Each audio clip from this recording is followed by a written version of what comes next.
My name is Sarah Chin, and for 6 years my family believed I was a failure. Not struggling. Not trying. A complete, embarrassing failure. The family reunion at my parents' lake house should have been a celebration. My golden child brother Marcus had just made partner at his law firm. My sister Jessica's husband had been promoted to regional sales director. Even my cousin Tyler was there, fresh off closing his first real estate deal. And then there was me. Sarah, honey, my Aunt Linda asked with that pitying tone I'd grown to hate. Are you still doing that internet thing? I was standing by the buffet table, plate in hand. The entire family turned to look at me. 37 people. All eyes on the family disappointment. I am, I said simply. Mom swooped in like she always did, damage control mode activated. She's been working on it for years. We keep telling her to apply for real positions, but she smiled that tight smile that said everything. You know how stubborn she can be. Marcus laughed. Sis, I could get you an interview at my firm. Paralegal position. Entry level, but at least it's legitimate work. I'm good, thanks. Are you though? Jessica chimed in, wine glass in hand. Because Mom said you're still in that tiny apartment. No car. No savings. Sarah, you're 34 years old. I took a bite of potato salad. Said nothing. Dad joined the conversation, his voice carrying across the deck. We're worried about you, sweetheart. This online business fantasy, it's been 6 years. At some point you have to face reality. Tyler, emboldened by the group consensus, added his 2 cents. My buddy tried the startup thing. Wasted 3 years of his life. Now he's got a real job at Amazon and he's actually building a future. That's what we want for you, Mom said, putting her hand on my shoulder. A future. Security. Not this. Whatever you're doing. I smiled. I appreciate the concern. Do you? Mom's voice sharpened. Because honestly, Sarah, it's embarrassing. People ask me what my daughter does and what do I say? Oh, she has a website. It's pathetic. The word hung in the air. Pathetic. 37 family members heard it. Some looked uncomfortable. Most nodded in agreement. Get a real job, Mom said firmly. Please. For your own good. I set down my plate. I'll think about it. I left the reunion early, claiming a work deadline. No one believed me. I could hear Jessica laughing as I walked to my car. A work deadline. From what? Her blog. What my family didn't know, what I'd deliberately kept from them for 6 years, was that I wasn't running a blog. I was running MediSecure, the fastest-growing healthcare cybersecurity company in North America. It started 7 years ago when I was working as a junior IT specialist at a hospital. I watched a ransomware attack shut down an entire wing. Patient records locked. Surgeries delayed. People's lives held hostage by hackers demanding Bitcoin. The hospital paid. They had no choice. I quit that job and spent every waking hour learning cybersecurity. I taught myself penetration testing, threat assessment, system architecture. I maxed out 3 credit cards taking online courses from MIT and Stanford. I lived on ramen and worked from coffee shops because my apartment had better Wi-Fi at Starbucks. My family thought I was unemployed. I was building a company. The first client was a small clinic in Oregon. They paid me $3,000 to audit their systems. I found 17 vulnerabilities. Fixed all of them. They referred me to another clinic. Then another. Within a year I had 42 clients and $380,000 in revenue. I hired my first employee, Dev, a brilliant programmer I'd met in an online security forum. Then 2 more. Then 5. I never told my family. Every time Mom asked about my online thing, I'd say it was going fine and change the subject. Every time Marcus offered to help with my resume, I'd thank him and decline. They mistook strategy for failure. By year 3, MediSecure had 47 employees and $12 million in revenue. We'd secured contracts with 3 major hospital networks and 2 insurance companies. I'd been profiled in TechCrunch as a rising star in healthcare security. Mom called that day. Sarah, your aunt sent me an article. Someone with your name is mentioned. Is that you? Yeah. Oh. Well, that's nice, honey. But you know, these tech things come and go. Marcus says you should really consider. I stopped listening. By year 4 we hit $47 million in revenue. Forbes called me for an interview. I declined. Fortune reached out. I declined. I wasn't ready for my family to know. Not yet. I was still testing them, still watching how they treated me when they thought I was nobody. They failed that test spectacularly. Last Christmas, Marcus gave me a gift card to a job recruiting site. Seriously, sis. Use it. Jessica gave me a book, Never Too Late, Finding Your Career in Your 30s. Mom gave me money. For rent, she whispered. Don't tell your father.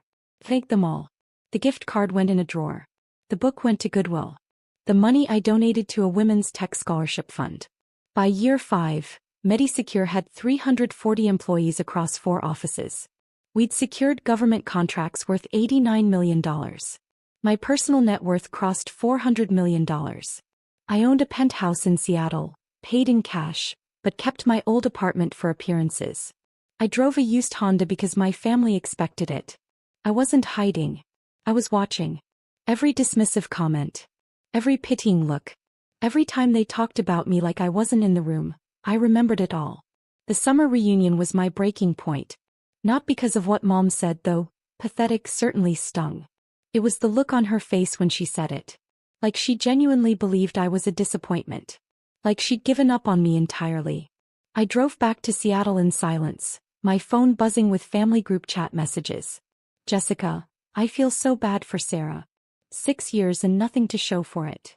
Marcus, we need to stage an intervention. This has gone on too long. Aunt Linda, such a shame. She was so bright as a child. Tyler, my offer to connect her with recruiters still stands. Dad, we'll talk to her at Thanksgiving. Enough is enough. I turned off my phone. 2 days after the reunion, my assistant Emma knocked on my office door. Sarah? Fortune's photographer is here. They want to do the shoot in the main conference room. Right. The Fortune article.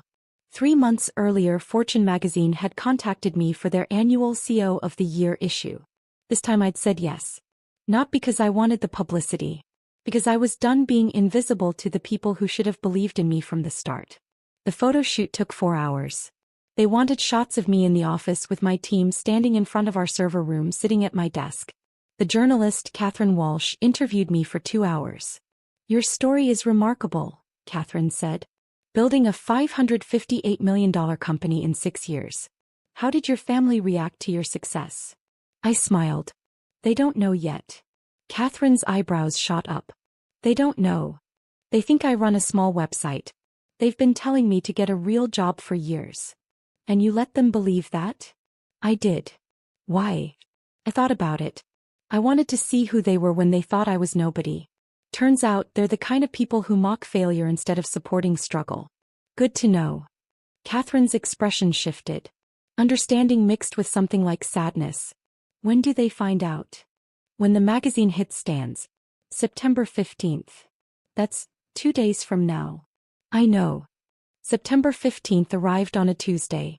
I woke up at 6 a.m. to 17 texts in the family group chat. No one had mentioned me yet. Just the usual banter. Marcus sharing a photo of his coffee. Jessica complaining about her kids' school. Mom posting a recipe. I got ready for work. Black pantsuit. Simple jewelry. Professional but not flashy. My phone rang at 7:14 a.m. Dev. Boss, you need to see this. Fortune posted the digital version early. It's already trending on LinkedIn. Good. Good. Sarah, you're about to break the internet. The headline is $558 million net worth at 34. The CEO you've never heard of. They're calling you the next big thing in tech. I'll be in the office in 20 minutes. I hung up and checked the Fortune website. There was my face. Full cover. The headline Dev mentioned plastered across the image. Below it, how Sarah Chin built healthcare's most valuable cybersecurity company, in complete silence. I made coffee. Checked email. Answered a few Slacks. My phone started ringing. First call, Aunt Linda. I declined. Second call, Jessica. Declined. Third call, Marcus. Declined. Fourth call, Mom.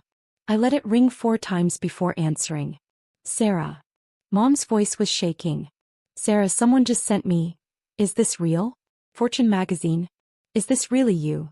Yes. Silence. Mom. Your father is here. I'm putting you on speaker.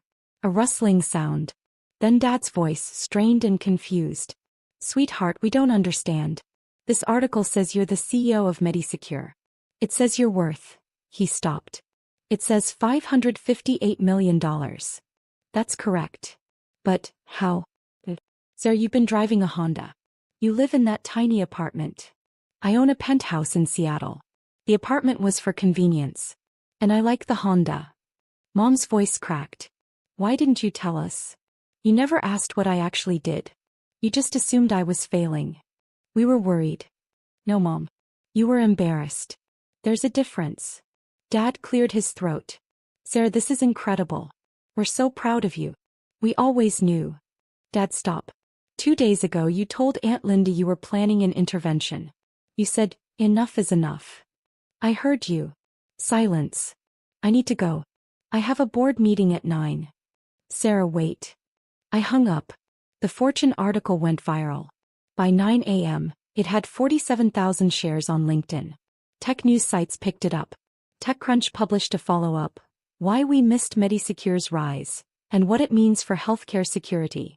Bloomberg called my office requesting an interview. My family group chat exploded.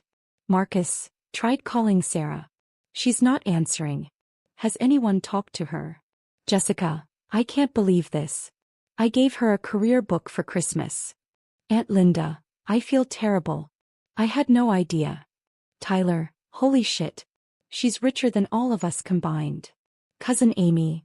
Wait, when Sarah said she had a work deadline at the reunion, she actually meant it? Uncle Robert. I told her last year she should try selling insurance. Insurance. I'm never giving advice again. Jessica. Mom, what did she say when you called? Mom, she hung up on us. Marcus. She has every right to be angry. We treated her like a failure. Jessica. We? You gave her a job recruiting gift card, Marcus. Marcus. You gave her a career guidance book, Jess. Dad, everyone calm down. We'll fix this at Thanksgiving. Marcus, Thanksgiving is 2 months away, Dad. Jessica, what if she doesn't come? No one responded to that. The media requests didn't stop. Forbes wanted a follow-up interview. Bloomberg wanted me for a panel. 3 different podcasts requested appearances. A literary agent called about a book deal.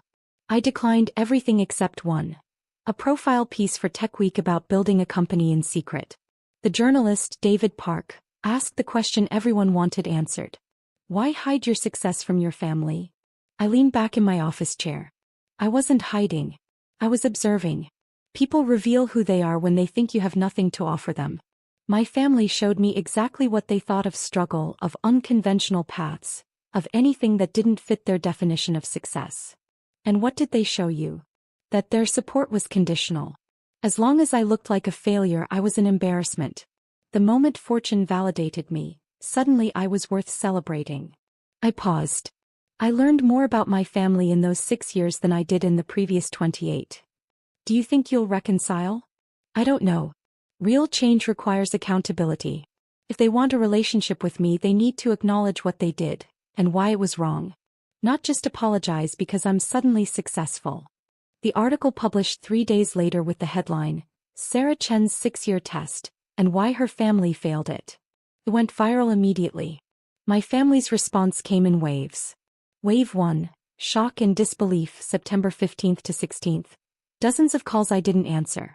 Texts ranging from, this can't be real, to we need to talk, to please call us back.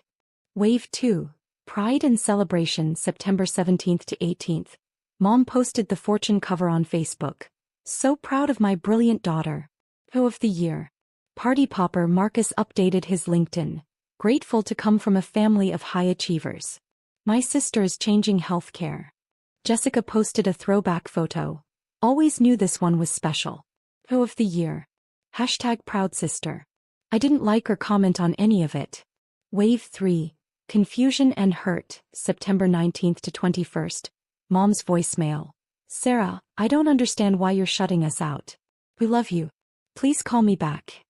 Dad's email. Sweetheart, we made mistakes, but we're family. Let's talk this through. Marcus's text. Sis, I get that we messed up. But 6 years. You let us believe you were struggling for 6 years. That's not fair either. Wave 4. Anger and Justification, September 22nd to 24th. Jessica in the family group chat. Honestly, Sarah is being dramatic. We were worried about her. That's not a crime. Aunt Linda. I agree. We didn't know. How could we? She lied to us. Tyler. If she wanted support, she should have told us what she was actually doing. I screenshot that entire conversation and sent it to my lawyer. Save this. I might need it later. September 28th, my assistant Emma buzzed me. Sarah, your mother is in the lobby. She doesn't have an appointment, but she says she'll wait as long as it takes. I checked my calendar. Back-to-back meetings until 6 p.m. Tell her I'm unavailable today. She can schedule an appointment like anyone else. Emma hesitated. She's crying, Sarah. I closed my eyes. Took a breath. I'll give her 15 minutes at 6:15. Okay. At 6:15, Mom walked into my office. She looked smaller somehow. Older. Her eyes were red. Sarah. She stopped just inside the door. Your office is beautiful. Thank you. I've been sitting in that lobby for 9 hours. I had meetings. She nodded. Sat down across from me. For a long moment, neither of us spoke. I read the Tech Week article. Mom finally said. The one where you said we failed your test. And... You're right. Her voice broke. We did fail. I failed you. I waited. When you said you were starting a business, I was scared. Your father and I, we came from nothing. We worked so hard to give you kids stability, security. The idea of you throwing away guaranteed employment for some gamble, it terrified me. So you decided to make me feel worthless instead of supporting me through that gamble? I thought I was protecting you. No, Mom. You were protecting yourself. From the embarrassment of having a daughter who didn't fit your neat little definition of success. Tears rolled down her face. I called you pathetic. At the reunion. In front of everyone. You did. I will regret that for the rest of my life. Good.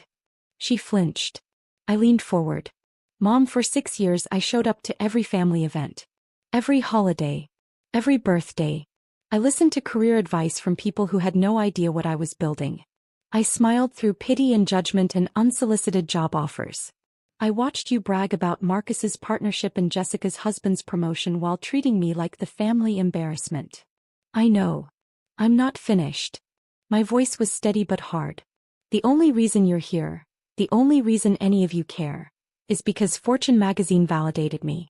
If that article hadn't published, you'd still think I was a failure. You'd still be planning that intervention Dad mentioned. Mom covered her face with her hands. So here's what I need you to understand, I continued. I don't want your pride now. I don't need your bragging on Facebook or your celebration posts. You weren't proud of my work when it was hard. You don't get to be proud now that it's proven successful. What do you want from me? Mom whispered. Accountability. Real accountability. Not, I'm sorry you felt hurt. Not, we were just worried. I want you to acknowledge that you measured my worth by conventional markers of success, and when I didn't meet them, you dismissed me as pathetic. She nodded slowly. You're right. That's exactly what I did. I want you to acknowledge that your support was conditional. It was. And I want you to understand that your validation means nothing to me now. Because the time I needed it, really needed it, you gave me judgment instead. Mom looked up at me, her face devastated. So what now? Are we done? Is that what you're saying? I sat back. I don't know. That depends on you. On all of you. What do we need to do? Sit with what you did. Really sit with it. Understand why it was wrong, not just because I turned out successful, but because I was your daughter and I deserved support regardless of the outcome. And then maybe we talk. But Mom, I held her gaze. If you can't do that work, if you can't fundamentally examine why you treated me the way you did, then there's nothing to talk about. I've built an incredible life. I have a team that believed in me from the start. I have friends who supported me when I had nothing. I have investors who saw my vision when all you saw was embarrassment. I understand. I hope you do. Mom stood slowly. The 15 minutes are up? They are. She walked to the door, then turned back. For what it's worth, I'm reading everything I can about MediSecure. About what you built. About the lives you've saved. It's extraordinary, Sarah. You're extraordinary. Thank you. I'll do the work. I promise. She left. I sat in my office alone, watching the Seattle skyline turn gold with sunset. My phone buzzed with another congratulatory email. Another interview request. Another investor wanting a meeting. I thought about Mom's face. The genuine regret I saw there. Maybe they could change. Maybe they couldn't. Either way, I'd already won. October brought new complications. Marcus showed up at my office unannounced. Security called. "Miss Chin, your brother is here. Should we send him up?" "Does he have an appointment?" "No, ma'am." Then no. An hour later, Marcus was still in the lobby. Emma checked on him twice. Finally, at 4 p.m. I relented. He walked into my office in his lawyer suit, carrying a folder. "Nice view," he said, looking out at Elliott Bay. "You didn't come here to discuss my view." He sat down. "Open the folder." "You're right. I came to apologize. And I came to show you this." He slid a document across my desk. It was his Facebook post from September 17th. Below it, hundreds of comments from his friends and colleagues. "Read the highlighted ones," Marcus said. I scanned them. "Wait, you gave your sister a job recruiting gift card for Christmas? Brutal. Your sister built a $558 million company and you offered her an entry-level paralegal position? That's absolutely insane. This is so embarrassing for you, Marcus. Imagine thinking you were more successful than a Forbes-featured CEO. Did you really not know? Or did you not bother to ask?" Marcus's voice was quiet. "I've been getting comments like that for 3 weeks. My managing partner asked me about it. My wife asked me about it. My friends asked me about it. And I've been thinking about what you said. About how we never asked what you actually did. We just assumed." He paused. "I told myself I was being supportive.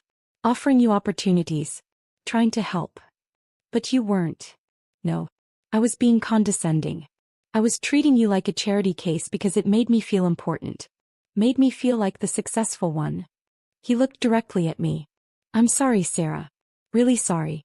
Not because you're successful now, but because I should have respected your choices regardless of the outcome." I studied him. "Do you mean that? Or are you saying it because your colleagues think you're an ass?" "Honestly, both. The comments made me confront something I didn't want to see. But that doesn't make the realization less real." "Fair enough." We sat in silence for a moment. "Are you going to come to Thanksgiving?" Marcus asked. "I don't know yet. Jessica's spiraling. She's convinced you hate her." "I don't hate her. I'm disappointed in her. There's a difference. She gave you a career book." "She did." Marcus laughed, but it was humorless. "God, we really were terrible, weren't we?" "Yeah. You were." He stood up. "Well, for what it's worth, I'm reading everything about MediSecure. Your HIPAA compliance architecture is brilliant. We use similar frameworks in our corporate compliance practice." "Thank you." "And Sarah." He paused at the door. "I know I don't deserve it, but I'd really like to have my sister back. The real one. Not the version we made up in our heads." "We'll see." After he left, I sat with that conversation. Marcus had always been the golden child. The one who did everything right. For him to publicly admit he'd been wrong, that meant something. Maybe not enough. But something. November 15th, 2 weeks before Thanksgiving, I received a FedEx envelope at my office. Inside was a handwritten letter from Dad. 8 pages, front and back. It started, "Sarah, I've spent the last 2 months thinking about the father I wanted to be versus the father I actually was." He detailed every moment he could remember where he'd dismissed my dreams. Every time he'd suggested I be realistic. Every time he'd implied my path was foolish. "I told myself I was being practical," he wrote. "But the truth is I was scared. I worked in the same factory for 35 years because it was safe. I never took risks because I couldn't afford to fail. When you decided to take that leap, it threatened everything I believed about security and stability." The letter continued. "But here's what I didn't understand. My fear wasn't wisdom. It was just fear. And I let that fear poison the way I saw your courage. Because that's what it was, Sarah. Courage. You risked everything to build something that mattered. You spent 6 years working harder than I ever worked, and instead of being awed by your dedication, I called it a fantasy." On page 6, his handwriting got messy, like he was crying while writing. "When you hung up on your mother and me, I was angry. I thought you were being unfair. But then I read that TechWeek article. The one where you said we failed your test. And I realized you're right. We did fail. Not because we didn't support your business, but because we didn't support you. Actually, the brilliant, driven, visionary woman you are. The last page was simple. I don't expect forgiveness. I don't expect you at Thanksgiving. I don't expect anything. But I want you to know, I'm proud of you. Not because fortune said I should be. I'm proud because you saw a problem in the world and you fixed it. You saved lives. You built something that matters. That's who I raised, even if I forgot that somewhere along the way. I love you, Dad. I read the letter 3 times. Then I called him. Sarah. His voice was tentative. I got your letter. And I'll be at Thanksgiving. But Dad, I paused. I'm not the same person I was before. I won't tolerate pity or condescension. I won't let anyone treat my success as a fluke or my 6 years of silence as deception. Understood. And if anyone makes a comment about how I should have told them sooner, or how they always knew I'd be successful, I'm leaving. I'll make sure everyone knows. Good. Thanksgiving Day arrived cold and clear. I drove to my parents' lake house in my Honda, because I genuinely liked that car, and arrived at 2 p.m. The entire family was already there. 37 people. The same 37 who'd witnessed Mom call me pathetic 3 months earlier. I walked in and the room went silent. Mom approached first. Sarah. Thank you for coming. Mom. He pulled me into a hug. Whispered, I've been doing the work. I promise. Dad hugged me next. Then Marcus. Then Jessica, who was crying. I'm so sorry, Jessica said.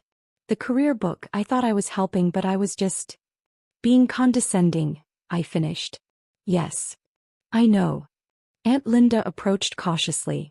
Sarah, I owe you an enormous apology. You do. I've been reading about MediSecure. About the hospital ransomware attacks you've prevented. You've saved lives. That's the goal. Uncle Robert cleared his throat. For the record, I'm never giving unsolicited career advice again. My insurance suggestion was ridiculous. I offered.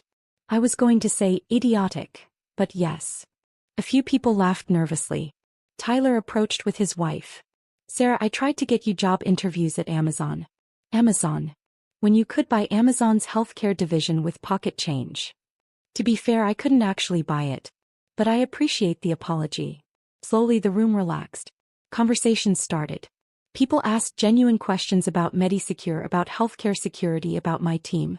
Not, how much money do you have? But what problem are you solving? During dinner, Dad stood up with his wine glass. I want to say something, he announced. The room quieted. 3 months ago, we all sat around this table and dismissed Sarah's work as pathetic. We mocked her dreams. We questioned her choices. He looked at me. We were wrong. Completely, utterly wrong. And I want to publicly apologize to my daughter for failing to see what was right in front of us. A brilliant woman building something extraordinary. Hear, hear, Marcus said, raising his glass. But more than that, Dad continued, I want to apologize for making our support conditional. For measuring her worth by conventional standards. For assuming failure when we saw struggle. His voice cracked. Sarah, you deserved better from us. And I promise we'll do better going forward. The room was silent. Then my cousin Amy stood up. I'd like to say something too. Sarah, I'm a teacher. I make $47,000 a year. You make, well, considerably more. But you've never once made me feel less than. You've never once acted like my career is less important than yours. That's the kind of success that actually matters. Others nodded. Marcus stood next. Sarah tested us for 6 years. And we failed. Spectacularly. But she gave us a gift with that test. She showed us who we are when things don't go our way. That's a hard truth, but it's one we needed to face. Mom stood last. I called my daughter pathetic.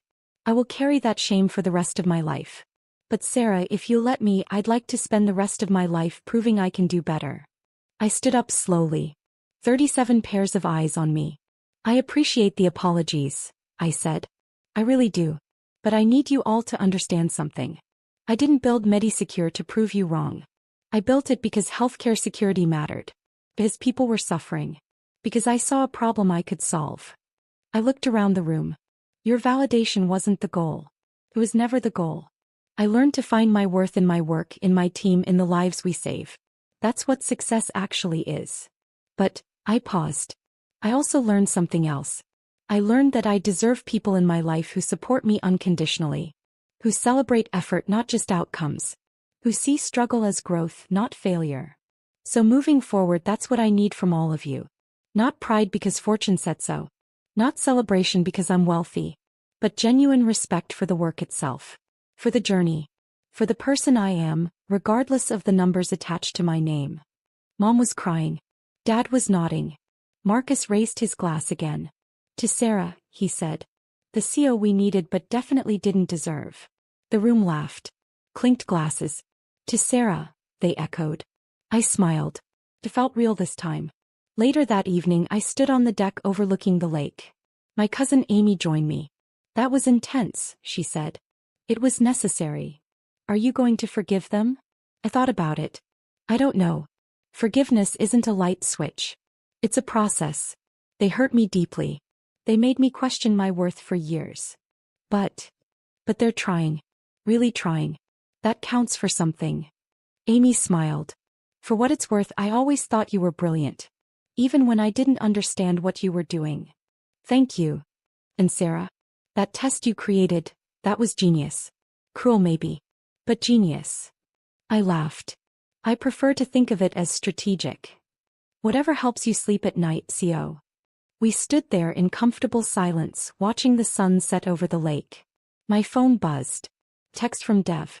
Boss, Bloomberg just published their tech predictions for next year. They're calling Medisecure the most important healthcare company in America. Thought you should know. I smiled and put my phone away. The validation was nice. But it wasn't why I built this company. I built it because it mattered. And that, more than fortune covers or family apologies or $558 million net worths, that was the real success. Medisecure expanded to 520 employees. We opened offices in Boston and Denver. Our annual revenue hit $180 million. Mom started volunteering with a nonprofit that helps women start businesses. She called me once a week, not to brag to her friends but to actually ask about my work. Dad joined a therapy group for parents who'd struggled to support their children's unconventional paths. He sent me articles about it sometimes. Thought this was interesting, he'd say. Never preachy. Just growing. Marcus and I had lunch once a month. Real conversations. Brother and sister, not lawyer and charity case. Jessica took longer. But eventually she apologized for real. Not the surface stuff but the deep acknowledgement of how her judgment had hurt me. We were rebuilding. Slowly. The rest of the family? Some got it. Some didn't. I learned to be okay with both. But the biggest change? I stopped testing people. I'd learned what I needed to learn. I knew who I was, what I'd built, what I was capable of. I didn't need to prove anything anymore. Not to my family. Not to anyone. Fortune magazine called in March for a follow-up feature. 1 year later, how Sarah Chin changed healthcare and her family. I agreed to the interview. Catherine Walsh asked the question everyone wanted answered. Do you regret the 6 years of silence? Would you do it differently? I thought about it carefully. No. I wouldn't change it. Those 6 years taught me everything I needed to know about resilience, about self-worth, about building something meaningful without external validation. My family's doubt became my fuel. Their dismissal became my motivation. And now that they know, now they get to be part of my journey. But on my terms. With boundaries. With mutual respect. With the understanding that my success isn't about them, it's about the work. That's a powerful lesson. It's the only lesson that matters. The article published with my favorite photo. Me standing in front of Medisecure headquarters, my team of 520 visible through the glass behind me. Not alone. Never alone. Just finally authentically seen. The headline read, Sarah Chin didn't need Fortune's validation. But she's changing healthcare anyway. Mom framed that cover. But this time I let her.